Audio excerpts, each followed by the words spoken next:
Welcome back to For Perspective. I'm Bill, and I never win anything. Until now. Angelica, who goes by her bright self on Threads, ran a giveaway for her product called Threads Decoded. It's a 30-day challenge to get people to start posting on social media and help build an audience. Now, I've done other 30-day challenges. I've taken the Ship 30 course. I really enjoy writing, and I've been posting my stuff online for quite a while. Now, why does this matter to you? Well, on Threads, I've been posting about things that are going on this channel, things behind the scenes, tech related. Threads is like my go-to social media platform at this point. And for the September app of the month, I really couldn't pick. I had like 4 different apps that I was thinking about making an app of the month video about. So I posted a poll. Now, I did put that on YouTube and all of my other social media as well, but YouTube and Threads were kind of the only place where people responded. And the result was a tie, so now I have a video for September and the video for October is already planned out. And so for next month, I think after that, I guess, I'm going to do the same thing. So, the viewers can get involved, you can get involved, vote on what apps you want to see next. And I have a long list of apps, so I'll post things that I was going to make anyways. And if there's something that piques your interest, go vote for it. I filmed that App of the Month video, and I think you'll enjoy the continuation of kind of Apple Watch content if you saw this past week's video. So anyways, on to the tech news. We'll get right into it. This thing happened a few weeks ago, and I just totally forgot to talk about it. I heard on the Primary Technology podcast about AppleCare One. So Apple is still kind of timidly rolling out its subscription services. I don't know why. It's like, shut up and take my money, bundle all this stuff together. I already have Apple One Premium, which gets you iCloud and news and fitness and arcade, basically all of the services, and you can share all of that across your family. They've now done AppleCare as a subscription, and it's called AppleCare One. It starts at $20 a month for 3 devices, and they expanded how long the time frame was for you to roll in devices. So usually I think you have like 30 days after you buy the product to add AppleCare, and it'll run some diagnostics on your device, like if it's on your phone, to make sure that it hasn't been thrown off a cliff and isn't smashed up and everything internally is still working properly before it lets you sign up. It extends that time frame. So we'll just leave it at that. And you can add extra devices for $5.99 per month per device added. So I had a lot of different AppleCares going. Typically I pay up front for the year, so I don't see the monthly, cost of all these things, because it's usually a little bit cheaper to pay per year. And the AppleCare One subscription, that's a mouthful, that I have now is costing me $25.99 a month, so $26. And when I signed up, I received something like $80 back on my Apple card. And I don't know why I got an Apple gift card for like $150 when I terminated the old plans. Don't ask me why. I really didn't do any math here. I just figured this makes a lot more sense to bundle all the stuff back together. So I have my iPhone 16 Pro, 11-inch iPad Pro, AirPods Max, and 14-inch M4 Pro MacBook Pro, all on this plan for $26 a month. For whatever reason, I couldn't add the Apple Watch Ultra 2. I must have paid for like 2 years of AppleCare up front for this or something like that, because it still has AppleCare until this October. I think that jives around with about when I got it 2 years ago. And if I don't get a new watch in the fall, depending on what goes on with the Ultra 3, hopefully it'll let me then roll that into this plan. For now, for whatever reason, I couldn't add it, probably too close to the expiration date of that AppleCare. And like I said, I didn't really run the numbers at all. There definitely is some savings here. Obviously, I got some money back based on what I had paid initially, but now I'm on a monthly plan, whereas before, at the end of the year or 2 years of AppleCare, yearly, it would have gone away, and then that cost, along with all of the coverage, goes away as well. Definitely worth checking out if you have a bunch of AppleCares sitting around, or a bunch of Apple devices sitting around, or Stephen Robles has a bunch of family devices that he was paying for AppleCare for, so it might make sense for you to do that. And then for me, I got actually a little bit better coverage because I never paid for theft or loss. It was really just the damage if I dropped the phone and needed a new screen or needed some repairs or whatever. That was the main reason that I was paying for AppleCare. So now I get the theft and loss protection as well built in there. So a nice change for the now, another added monthly subscription if you look at it that way. And as I record this, it is Labor Day weekend here in the US. And so there's some tech deals. The Verge ran a pretty good article of the best tech deals. Now, I didn't see anything that's like a must buy in terms of price on this list, but a few things that are probably worth mentioning. So Ring home security stuff. Some of the bundles were on sale. We recently transitioned from SimpliSafe to all Ring. So we have the security system, the monitoring, like window door monitors, cameras, doorbell, the whole thing. And it's been a breeze. It was so easy to set up compared to SimpliSafe. It was easier. The app actually works, first off. And then it was really easy to get my wife and my mother-in-law into the Ring app. Mother-in-law has her own Ring camera, so it was actually easy to add her to both accounts so she can switch back and forth, between her house and our house. And it's just been great. I mean, the camera setup was easy. Walking around to each device and just kind of pressing a button, having it sync was super straightforward. And I think we bought that stuff on Black Friday last year, so we got a pretty good deal on all of the stuff. And we have, an outdoor camera and things as well. So we definitely have more than we had with SimpliSafe. I think the monthly plan to get professional monitoring was a little bit cheaper as well, despite the initial hardware cost. So can't recommend Ring stuff enough. If you're looking to upgrade your home security setup, you might want to go check out some of those deals. And then a little bit of a tangent here, the Scuff Instinct Pro Xbox controller. I've had one of these for a number of years. It's a little bit of money off. You can do a bunch of customization on Scuff's website. I didn't. I think I bought a pre-configured one off of Amazon, but I much prefer it over the Microsoft Xbox Elite or Elite 2 controllers that they've released over the years. Has a lot of the same features with hair trigger locks and buttons on the back, customizable, and the sticks haven't drifted on me, and it just works great. Can't recommend that enough. So if you've been in the market for an Xbox controller, that's definitely the one that I would recommend. Not a lot of Apple deals on the list, but the 13-inch M4 MacBook Air base model, which comes with 256 gigabytes of storage, is down to $799. And these older Mac laptops, this is actually the current generation of MacBook Air, already coming down in price. You can find the M1s for a total steal at this point. It's the older design.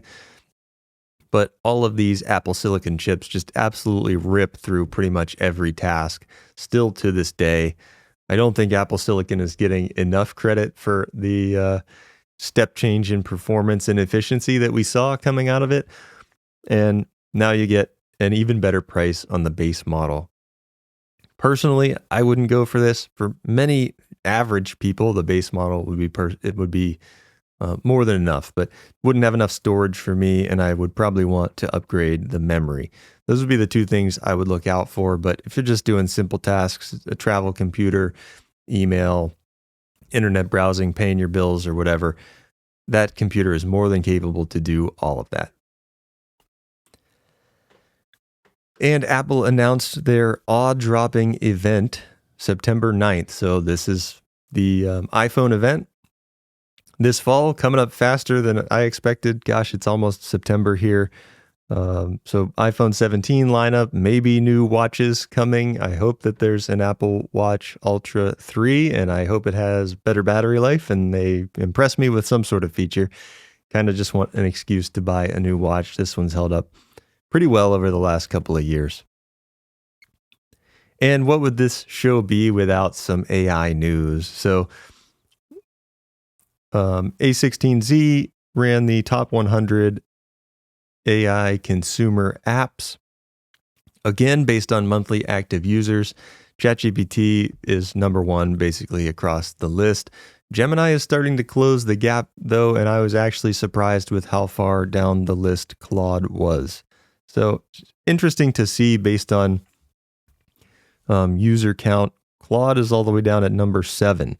So top 50 Gen AI web products by unique monthly visits goes ChatGPT number 1, Gemini number 2, DeepSeek number 3, Grok 4. I haven't heard of Character.ai. It's number 5. Perplexity number 6 is above Claude, coming in at number 7. So I still use Claude. I'm a premium user, whatever the heck they call it. I paid for Claude for a year. So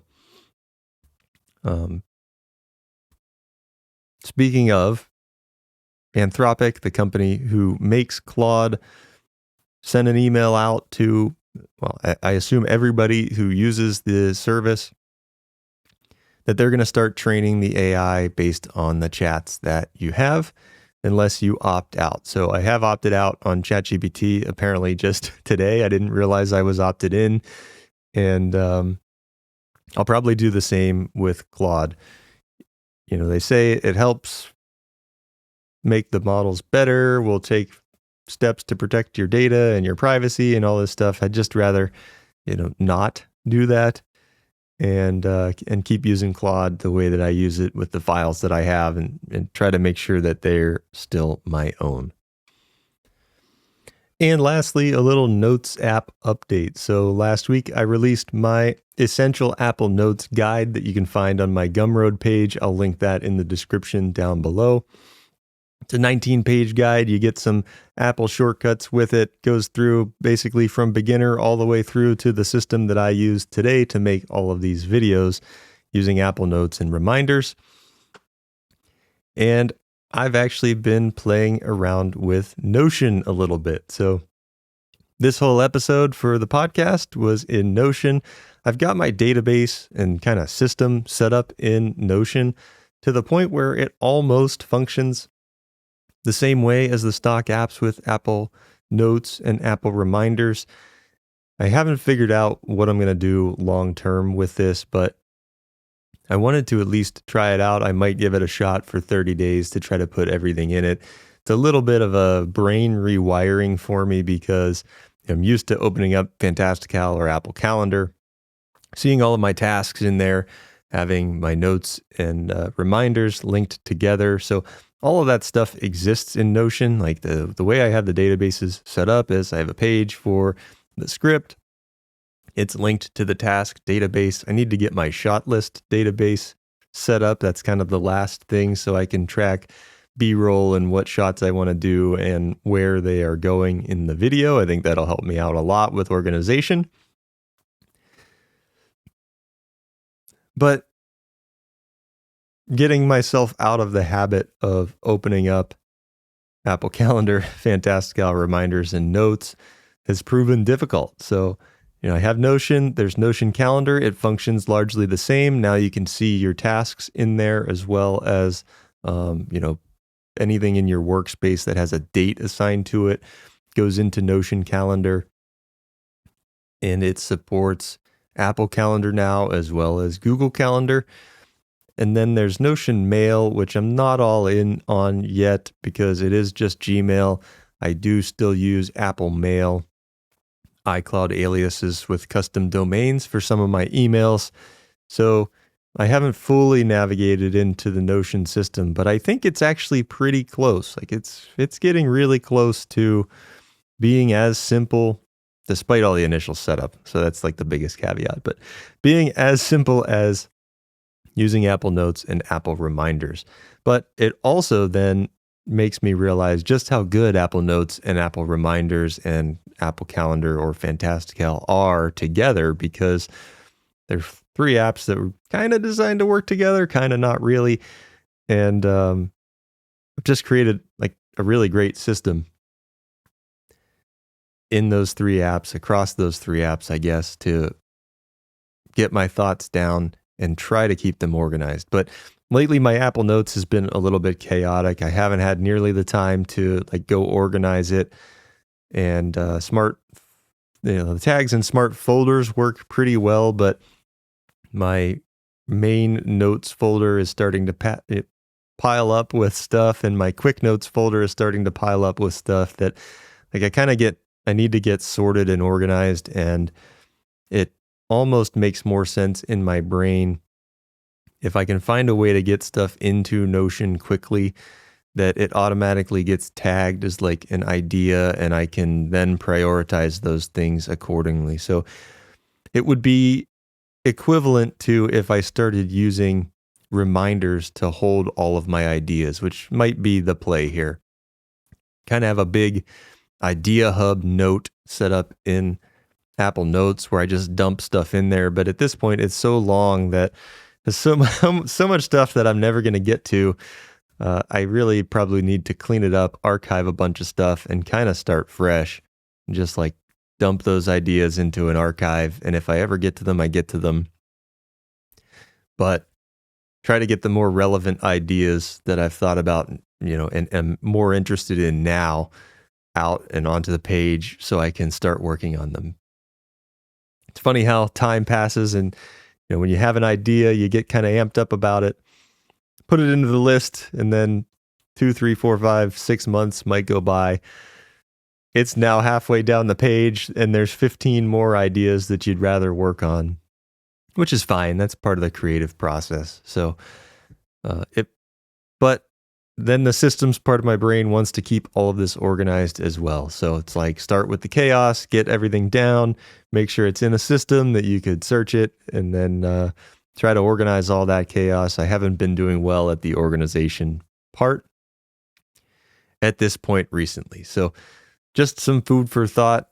Probably going to make a Notion video here to show just what I've been doing. And, YouTube has kind of launched courses now, which might be an interesting use case for this. Launch a free course, like me learning alongside everybody else, because I'm a Notion noob. There are plenty of people out there who know way more about Notion than I do, have really complex setups. I tried to make this kind of simple because I like the simple setup of Apple Notes and Apple Reminders.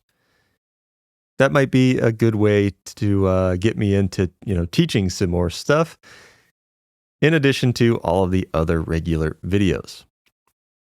The other thing I was thinking about throwing around was a quarterly book club idea.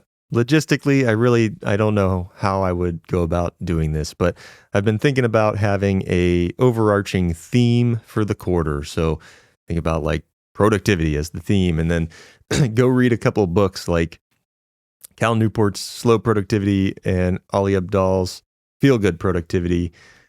Make 2 videos about, each one of those books with all the highlights. But then as we go along, we have a community aspect, like a Discord or some way to chat with each other to talk about not only the contents of the book, but how you're actually implementing that stuff in your own workflows. So I don't know, something I'm thinking about. If you're interested in that, leave me a comment on YouTube or on Spotify. Let me know if that's something you're interested in.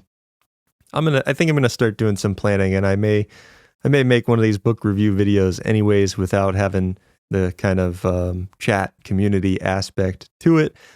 But if that's something you would be interested in, let me know.